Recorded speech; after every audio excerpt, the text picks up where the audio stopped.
الله أكبر الله أكبر الله أكبر الله أكبر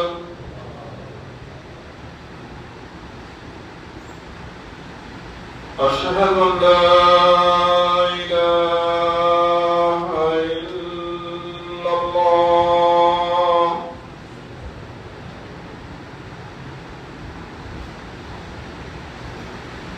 أشهد أن لا إله إلا الله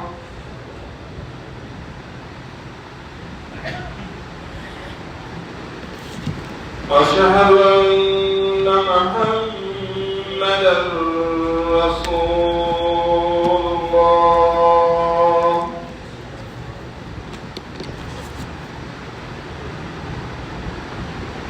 أشهد أن محمدا رسول الله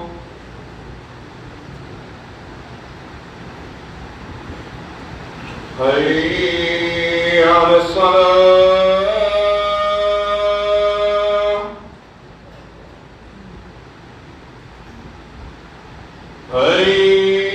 حي على الصلاة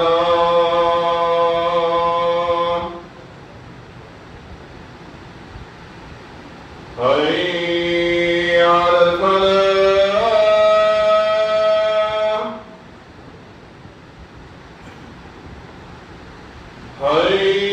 حي على الفلاح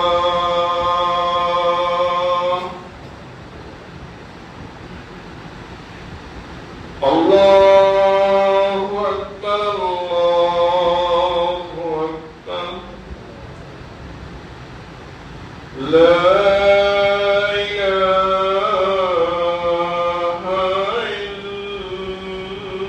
إلا الله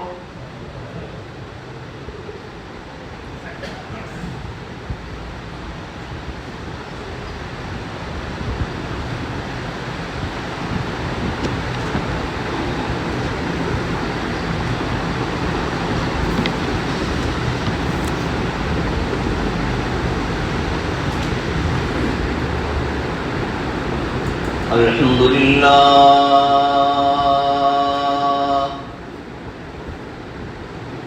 الحمد لله نحمده ونستعينه ونستغفره ونؤمن به ونتوكل عليه ونعوذ بالله من شرور أنفسنا ومن سيئات أعمالنا من يهده الله فلا مضل له ومن يضلل فلا هادي له وأشهد أن لا إله إلا الله وحده لا شريك له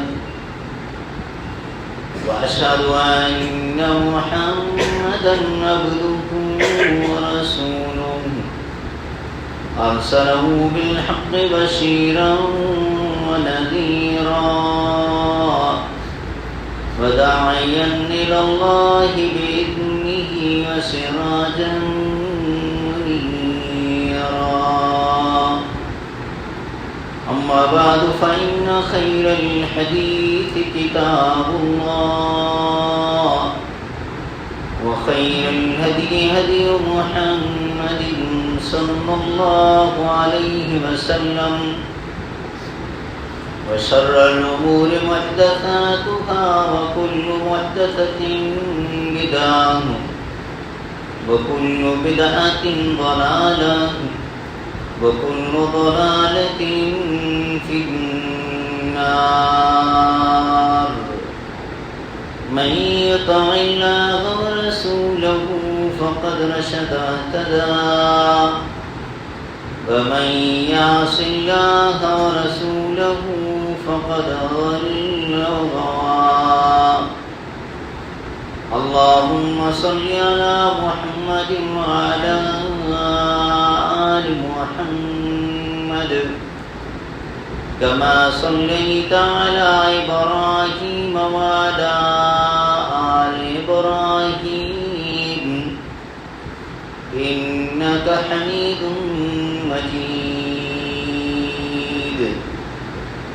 اللهم بارك على محمد وعلى آل محمد كما باركت على إبراهيم وعلى آل إبراهيم إنك حميد مجيد أعوذ بالله السميع العليم من الشيطان الرجيم بسم الله الرحمن الرحيم الله لا إله إلا هو الحي القيوم لا تأخذه سنة ولا نوم له ما في السماوات وما في الأرض من ذا الذي يشفع عنده إلا بإذنه يعلم ما بين أيديهم وما خلفهم ولا يحيطون بشيء من علمه إلا بما شاء وسع كرسيه السماوات والأرض ولا يؤوده حفظهما وهو العلي العظيم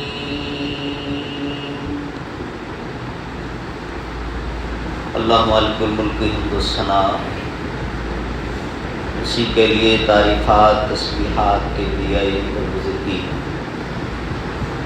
جو اپنی ذات اور اپنی ایک صفت میں بالکل اکیلا منفرد بے مثل اور بے مثال ہے اللہ کی طرف سے اللہ کے فرشتوں کی طرف سے اور ہم سب مسلمانوں کی طرف سے صلاۃ و سلام خاتم الانبیاء حضرت محمد مصطفیٰ صلی اللہ علیہ وسلم کی رات اقدس پر جو اللہ کے آخری نبی اور رسول بن کر مبعوث ہوئے اپنے مالک کا پسندیدہ دین اسلام اور آخری سچا آسمانی صحیفہ قرآن پاک ہم تلک منون پہنچا کر اس دنیا سے رخصت ہو گئے۔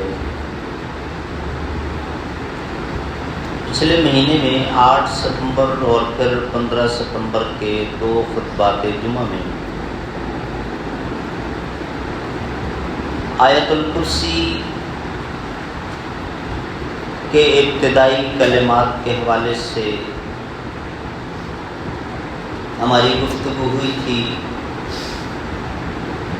پروردگار عالم نے اپنی ان صفات کا خصوصیت کے ساتھ ذکر فرمایا اور پھر ہمیں جو پیغام دیا ہے اسے سمجھنے کی اشد ضرورت ہے۔ چنانچہ 15 ستمبر کے خطبہ جمعہ میں الحی القیوم کے حوالے سے جو گفتگو ہوئی تھی اس کا لب لباب یہ ہے کہ اس کائنات میں صرف ایک ہی ہستی ہے، وہ اللہ کی ہے، جس کو دوام حاصل ہے، جو ازل سے ہے ابد تک رہے گا۔ اللہ کے نبی سب کے سب چلے گئے اللہ کے پاس واپس۔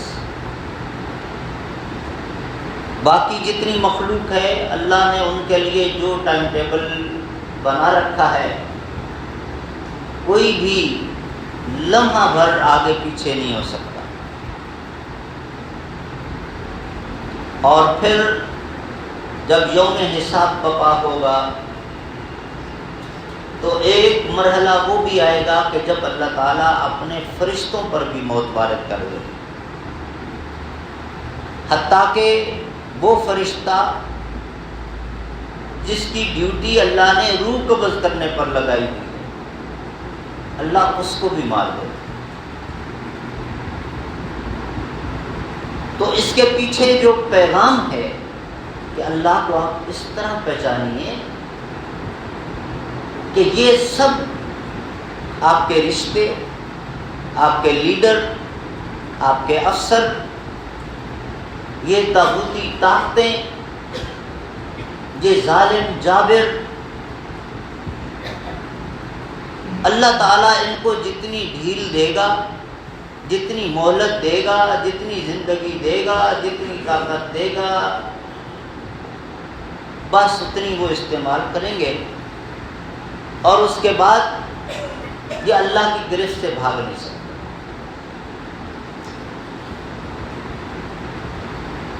چنانچہ اصل تعلق اور مضبوط ترین تعلق بندوں کا اپنے رب کے ساتھ ہونا چاہیے۔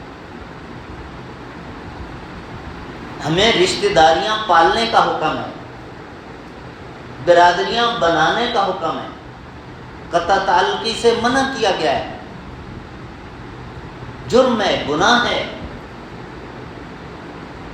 لیکن بڑی اہم بات سمجھنے کی یہ ہے کہ ان سارے رشتوں کے مقابلے میں جب اللہ کی بات آ جائے تو پھر جس ہستی نے یہ رشتے دیے ہیں اس کو مقدم رکھنا ہے، اس کے حکم کو اوپر رکھنا ہے، باقی سب کو نیچے۔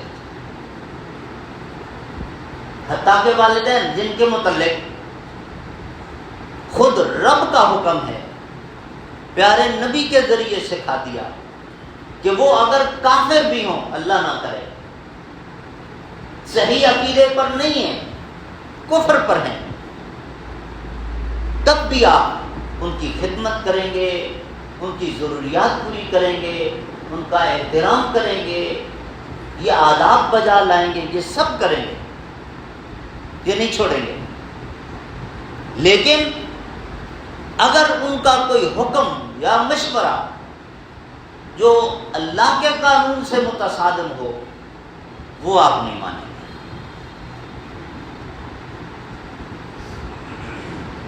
کاش کہ ہمارے علماء کرام بھی یہ بات سمجھتے اور عوام بھی یہ بات سمجھتے، تو یہ فرقہ واریت ختم ہو جاتی۔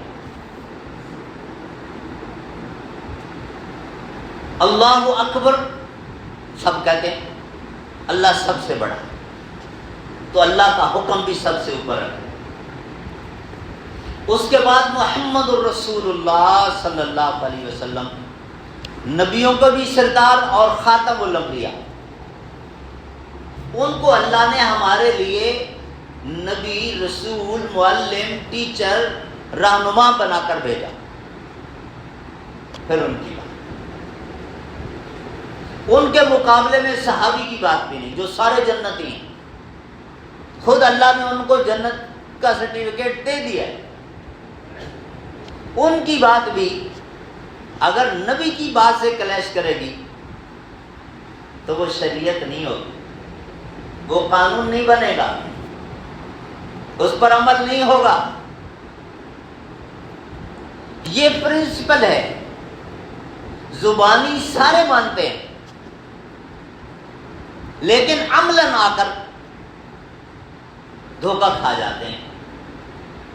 اگر یہ ہم اصول بنا لیں کہ بھئی ہر بڑے کا احترام کروں گا،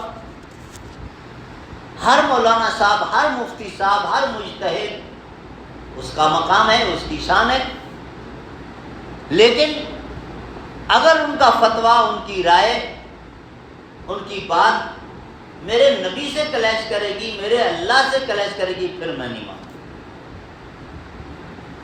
فرقہ واریت خود بخود ختم۔ بہرحال جو بات ہو رہی تھی کہ اللہ ہمیشہ قائم رہنے والی ذات، اللہ ہمیشہ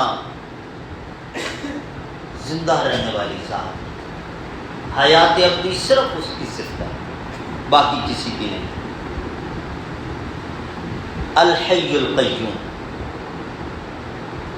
اور پھر قیوم کا ہم نے ایک معنی یہ بھی کیا تھا کہ ساری طاقتیں بھی اللہ کے پاس، رب سے زیادہ کوئی طاقتور نہیں۔ طاقت کا لفظ استعمال کرنا بھی مناسب نہیں ہے مخلوق کے لیے، رب کے مقابلے میں جب بات آ رہی ہے، کیونکہ اس کا ایک فیصلہ کن، بندے کی ساری طاقت، سارا لہو لشکر، ساری ختم۔ فرعون کی ہم نے مثال دی تھی، سب سے بڑا باغی وہی گزرا نا جس نے معاذ اللہ ساری حدیں کراس کر کے اپنے آپ کو خدا کہہ دیا تھا اور لوگوں سے منواتا تھا گن پوائنٹ پہ۔ اس کو بھی اللہ نے کیا میزائل برسائے؟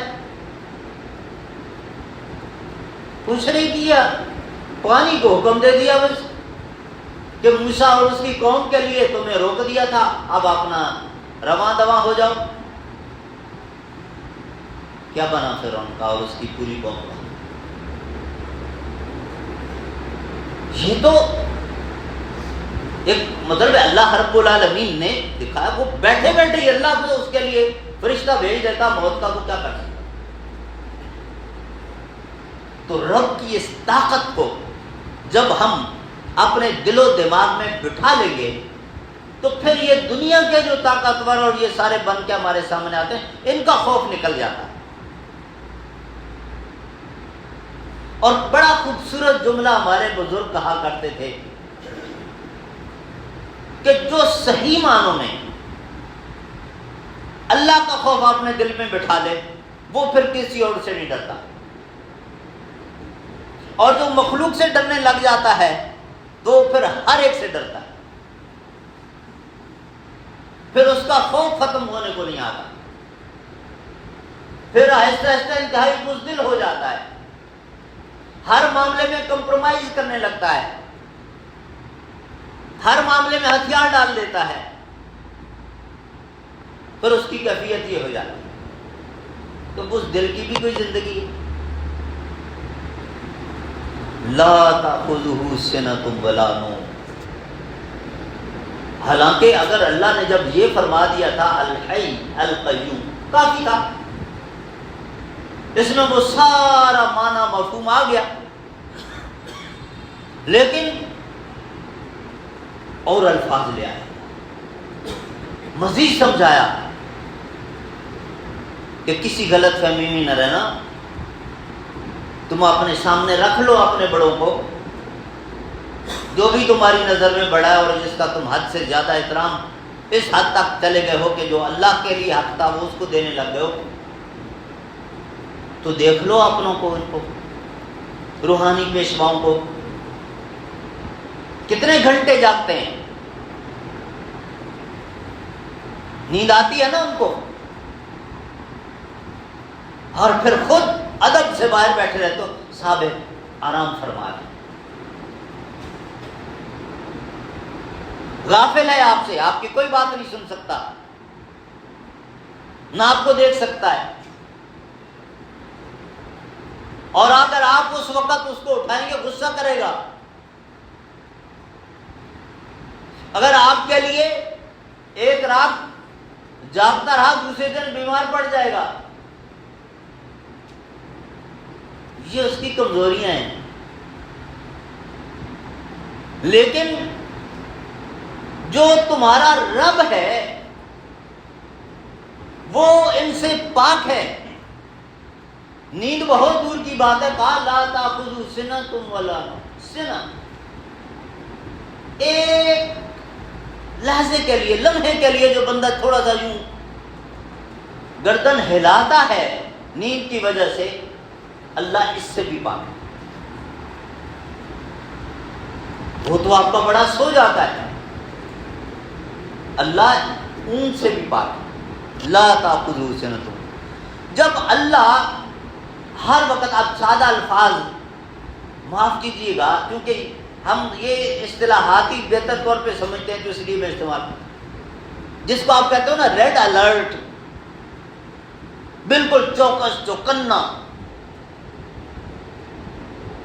اپنے سیکورٹی والوں کو اور ان کو دیکھ لو جو سینسٹیو جگہ پہ کس طرح کھڑے ہوتے ہیں. یہ صرف سمجھنے کے لیے بات کر رہا ہوں، ورنہ ان کا چوکس پن، ان کا چوکنا ہونا اور ان کی یہ ریڈ الرٹنس کچھ نہیں ہے. اللہ رب العالمین جس طرح لمحے کے لیے اور پوری کائنات کے ایک ایک ذرے کو اپنی نظر سے دیکھ رہا ہے، اور اس کی طاقت میں، اس کی گرفت میں، اس کی پاور میں، تو پھر طاقتور اس کو سمجھنا ہے. نبی کریم صلی اللہ علیہ وسلم کا وہ واقعہ آپ لوگوں نے سنا ہوگا. رسول اللہ صلی اللہ علیہ وسلم غزوہ ذات الرقاع سے جب واپس تشریف لا رہے تھے، دوپہر کا وقت تھا، ساتھیوں کو فرمایا کہ تھوڑی دیر آرام کر لیں. آپ صلی اللہ علیہ وسلم بھی ایک چھوٹا سا درخت سایہ جو موجود تھا، آپ نے اپنی تلوار اس کے ساتھ درخت کے ساتھ لٹکا دی اور آرام فرما رہے، قیلولہ فرما رہے. ایک اعرابی دیہاتی بدو نہ جانے کہاں سے ٹپکا اور آپ صلی اللہ علیہ وسلم کی تلوار اتار لی. آپ صلی اللہ علیہ وسلم آرام فرما رہے اور یوں اوپر کھڑا ہو گیا تلوار لے کر، اور آپ صلی اللہ علیہ وسلم کو نام لے کر پکارتا ہے، محمد صلی اللہ علیہ وسلم. بڑا نام لیتے ہیں آپ اللہ کا، اللہ یہ کرتا ہے، اللہ یہ کرتا ہے، اللہ یہ کرتا ہے، اللہ. اب بتاؤ، جہاں اس وقت بھی تمہارا اللہ تمہیں میری تلوار سے بچا سکتا ہے؟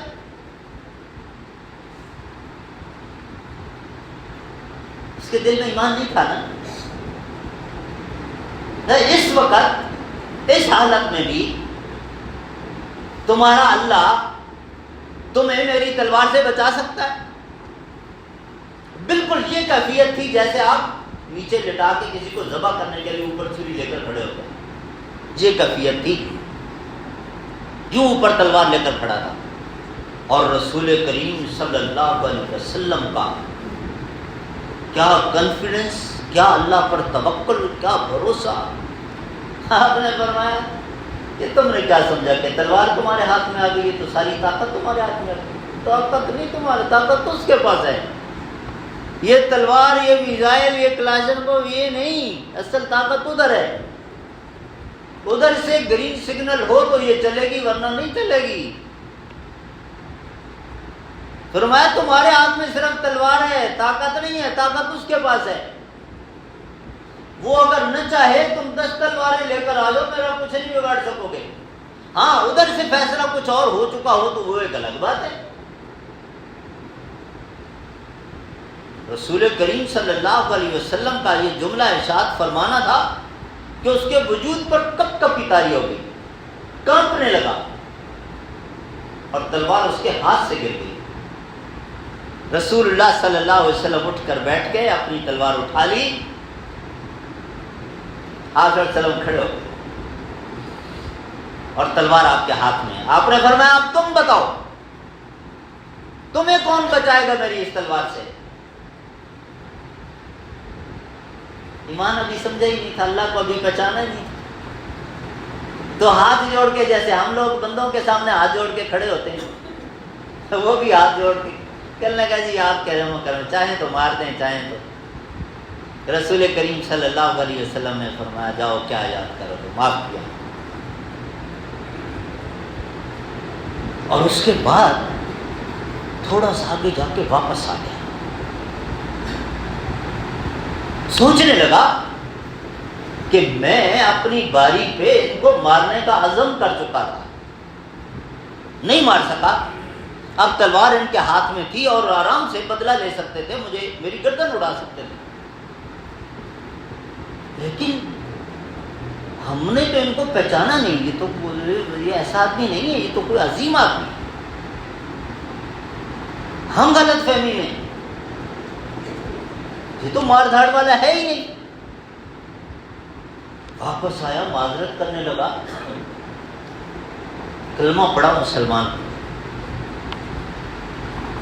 لیکن بتانے کی بات یہ تھی کہ رسول کریم صلی اللہ علیہ وسلم نے اس وقت بھی ہمیں کیا سبق دیا اپنے ان الفاظ سے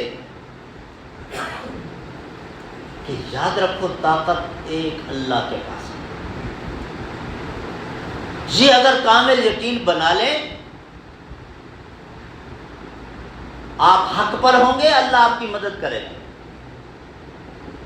آپ ہی ظلم کرنے پر آ جائیں تو پھر اللہ کی مدد ظالم کے ساتھ نہیں ہوتی، مظلوم کے ساتھ ہوتی۔ یہ اپنے آپ کو سپر پاور کہلانے والا امریکہ لگا رہا افغانستان میں کتنے سال، رزلٹ دیکھنا، اور وہاں آپ کو کتنے عجوبے سننے کو ملے ہوں گے۔ میزائل پھینکا، ان کے صحن میں گرا، انہوں نے اس کو ڈیفیوز کر کے اس کو اپنا ڈرم بنا لیا، اس میں اپنا غلہ اسٹاک کرنے لگ گئے، ان کو ایک برتن مل گیا۔ ایسا بھی ہوا۔ تو اللہ رب العالمین جب بچانے پر آ جائے تو پھر یہ چیزیں کچھ نہیں ہیں، اللہ کے فیصلے کے سامنے کوئی چیز پھر ٹھہر نہیں سکتی ہے۔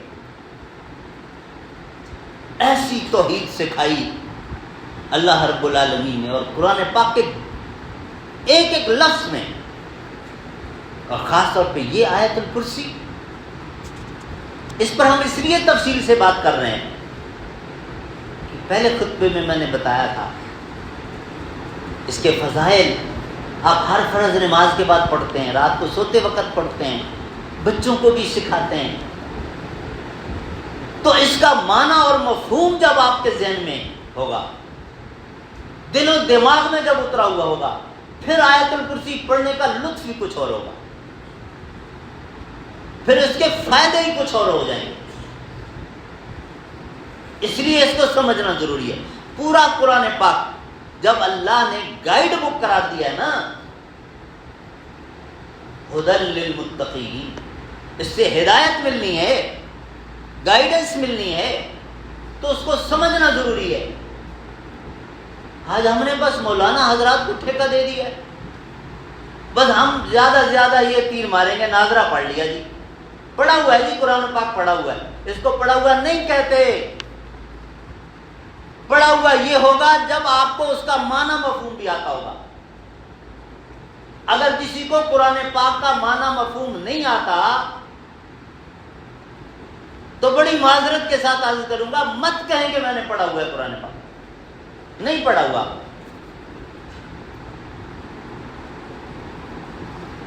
جب معنی مفہوم معلوم ہوگا، اب آپ نے پڑھا ہوا ہے، اور پھر اس کا اثر دیکھیے گا۔ بہرحال لا تاخذہ سنۃ ولا نوم، انسان سو جاتا ہے، اور جب لوگ سوئے ہوتے ہیں آپ کیا سے کیا ان کے ساتھ کرائم کر گزرتے ہیں۔ ایک اور پہلو یہ بھی ہے، لوگ سوئے ہوئے ہیں، ان کے گھر سے چوری کرتے ہیں، ڈکیتی کرتے ہیں، شوٹ کر دیتے ہیں، اور اس طرح کی وارداتیں ہوتی ہیں۔ لیکن یہ یاد رکھیے کہ وہ تو سویا ہوا ہے، اس کا رب سویا ہوا نہیں ہے، وہ دیکھ رہا ہے تمہیں۔ اور وہ بڑھیا کا ایک واقعہ لوگ بیان کرتے ہیں، سندن جو بھی ہے لیکن عبرت آمیز ہے۔ یہ بادشاہ کے محل کے نزدیک اس کی جھونپڑی تھی، بادشاہ کو برا لگا کہ میرے پیلس کے نزدیک جناب اس طرح سے ایک جھونپڑی، ہائی ڈی ایچ اے والوں کے گھر کے پاس کوئی اس طرح سے لگا کہ تو اس کو آر محسوس ہوگی، کچھ ایسا ماحول، ایسا اس کا ذہن کہ یہ میرے گھر کی لوگ خراب ہو رہی ہے، اور یہ ہو رہا ہے، وہ ہو رہا ہے۔ وہ گھر سے باہر گئی ہوئی تھی، اس نے وہ جب واپس آئی اس نے دیکھا تو اس کا وہ سارا ٹھکانہ جو بنا ہوا تھا توڑ پھوڑ دیا گیا۔ تو اس نے اللہ سے دعا کرتے ہوئے یہ لفظ کہہ دیے کہ اللہ میں تو یہاں نہیں تھی، کیا تو بھی نہیں تھا؟ اللہ اکبر، میں تو یہاں نہیں تھی، مجھے تو نہیں پتا تھا، مجھے تو نہیں دکھائی دے رہا تھا کہ میرے گھر کے ساتھ کیا ہو رہا ہے، کیا تجھے بھی معلوم نہیں تھا کہ یہ میرے گھر کے ساتھ کیا کر رہے ہیں؟ تو رب جب قبول کرنے پر آتا ہے نا کسی کی دعا، اور پھر کوئی مظلوم جب اس طرح سے دعا کر دے، تو وہ جو حدیث ہے کہ اللہ کے عرش کو ہلا دیتی ہے مظلوم کی دعا۔ وہ عرش کو ہلا دینے کا مطلب یہی ہے کہ اللہ پھر نقد اس کی دعا قبول کر کے اس کو کمپنسیٹ کرتا ہے۔ ہوا پھر اس کے ساتھ، بادشاہ کے ساتھ۔ تو بہرحال عرض کرنے کا مقصد یہ ہے کہ یہ معنی مفہوم ذرا بٹھائیں تو صحیح دل میں، اس انداز سے اللہ پر بھروسہ تو کریں۔ جرم کرتے وقت لوگ سوئے ہوئے ہیں لیکن اللہ سویا ہوا ہے، سیکورٹی والے سوئے ہوئے ہیں، گھر والے سوئے ہوئے ہیں، لیکن اللہ نہیں سویا ہوا، کوئی نہیں دیکھ رہا لیکن وہ تو دیکھ رہا ہے۔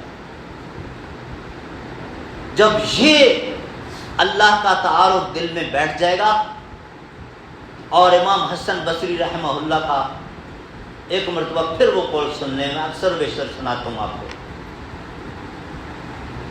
آج اس موضوع کی مناسبت سے بھی بڑا ریلیونٹ ہے،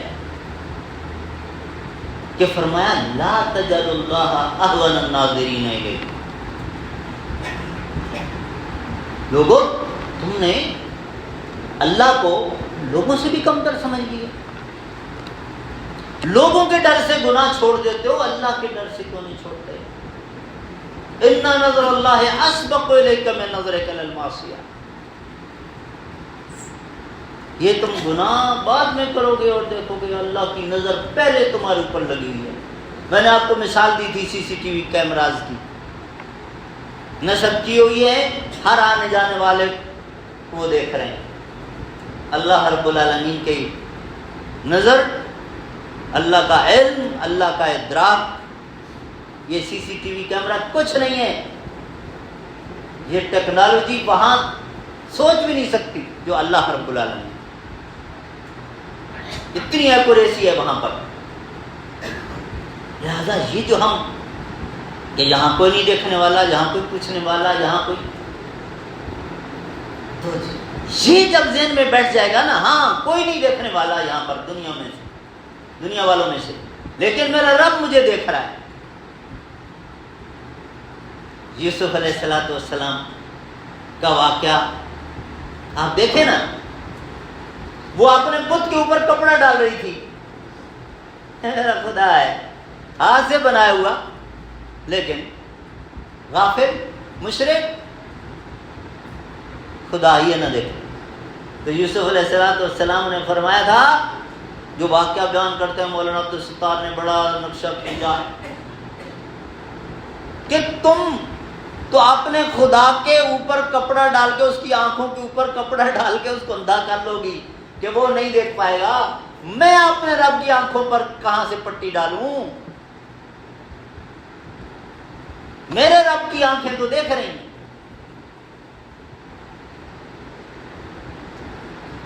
اب دیکھیں پھر یوسف علیہ السلام آزمائش سے گزرے، لیکن آخر میں کیا ہوا کہ اللہ نے نہ صرف کہ حکومت عطا فرمائی، دور دور تک کتنی عزت شہرت عطا فرمائی، اور پھر وہی بھائی جنہوں نے کنویں میں ڈالا تھا، وہ بھکاری اور سوالی بن کر یوسف علیہ السلام کے دربار میں آتے ہیں۔ تو اس میں سبق، اب اس قصے کو احسن القصص کہا ہے اللہ نے، بہترین قصہ آئے گا انشاءاللہ، زندگی رہی تو میں بیان کروں گا اس وقت۔ اس میں سبق دیا کہ جب من کان للہ کان اللہ لہ، اللہ کے ذرا بن کے دیکھو تو صحیح، اللہ اپنے بندے کو کبھی بے سہارا نہیں چھوڑتا۔ من کان للہ کان اللہ لہ، جو اللہ کا بن جاتا ہے اللہ اس کا بن جاتا ہے۔ بس یہ مسئلہ یہاں ہے، ہم جو اس کے محتاج ہیں قدم قدم پہ ضرورت مند ہیں، ہم ہی چودھری بن کے بیٹھے ہیں۔ ویسے کہتے ہیں میں بندہ اللہ میرا مالک، لیکن انداز جو ہے بندوں والا نہیں ہے، انداز چودھریوں والا ہے، سرداروں والا ہے رب کے سامنے بھی۔ تو اللہ کو تو ہماری ضرورت ہی نہیں ہے، جس کو ضرورت ہے وہ اس طرح سوالی بنتا ہی نہیں ہے، منگتا بنتا ہی نہیں ہے، تو وہ کیوں دے گا زبردست؟ تو من کان للہ کان اللہ لہ، یہ رسول اللہ کے الفاظ ہیں، لیکن رسول اللہ اپنی طرف سے نہیں فرمایا کرتے، ادھر سے جو آتا تھا وہی پہنچاتے تھے۔ تو اللہ کا وعدہ ہے، اللہ اپنا وعدہ نہ بھولتا ہے نہ توڑتا ہے۔ اللہ رب العالمین ہم سب کو اپنا وفادار بندہ بننے کی توفیق عطا فرمائے، اور اللہ تعالی ہم سب کا خاتمہ ایمان پر، توحید پر، اخلاص پر فرمائے۔ سبحان ربک رب العزت عما یصفون وسلام علی المرسلین والحمد للہ رب العالمین۔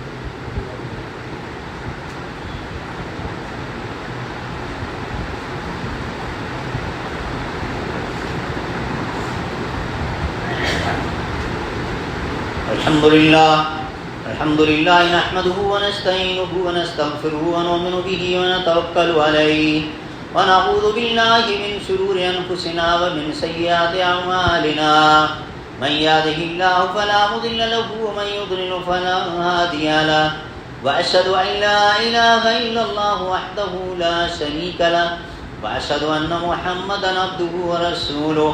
اللهم صل على محمد وعلى ال محمد كما صليت على ابراهيم وعلى ال ابراهيم انك حميد مجيد۔ اللهم بارك على محمد وعلى ال محمد كما باركت على ابراهيم وعلى ال ابراهيم انك حميد مجيد۔ ربنا ظلمنا انفسنا وان لم تغفر لنا وترحمنا لنكونن من الخاسرين۔ ربنا آتنا في الدنيا حسنة وفي الآخرة حسنة وقنا عذاب النار۔ ربنا لا تزغ قلوبنا بعد إذ هديتنا وهب لنا من لدنك رحمة إنك أنت الوهاب۔